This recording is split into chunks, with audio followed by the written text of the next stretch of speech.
नीति वचन 5वां अध्याय। हे मेरे पुत्र, मेरी बुद्धि की बातों पर ध्यान दे, मेरी समझ की ओर कान लगा, जिससे तेरा विवेक सुरक्षित बना रहे और तू ज्ञान के वचनों को थामे रहे। क्योंकि पराई स्त्री के ओठों से मधु टपकता है और उसकी बातें तेल से भी अधिक चिकनी होती हैं, परंतु इसका परिणाम नागदौना सा कड़वा और दुधारी तलवार सा पैना होता है। उसके पांव मृत्यु की ओर बढ़ते हैं और उसके पग अधोलोक तक पहुंचते हैं, इसलिए उसे जीवन का समथर पथ नहीं मिल पाता। उसके चाल चलन में चंचलता है, परंतु उसे वह आप नहीं जानती। इसलिए अब हे मेरे पुत्रों, मेरी सुनो और मेरी बातों से मुंह न मोड़ो। ऐसी स्त्री से दूर ही रहे और उसकी डेवड़ी के पास भी न जाना।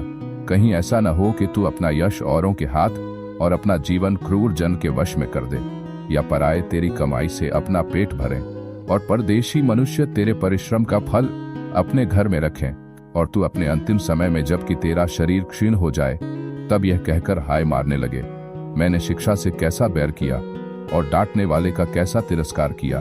मैंने अपने गुरुओं की बातें न मानी और अपने सिखाने वालों की ओर ध्यान न लगाया। मैं सभा और मंडली के बीच में प्राय सब बुराइयों में जा पड़ा।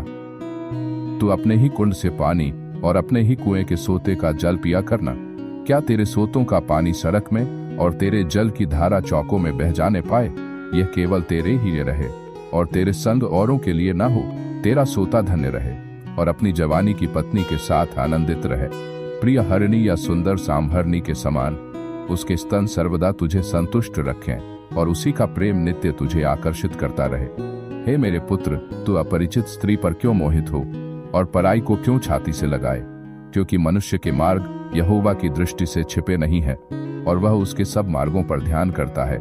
दुष्ट अपने ही अधर्म के कर्मों से फंसेगा और अपने ही पाप के बंधनों में बंधा रहेगा। वह शिक्षा प्राप्त किए बिना मर जाएगा और अपनी ही मूर्खता के कारण भटकता रहेगा।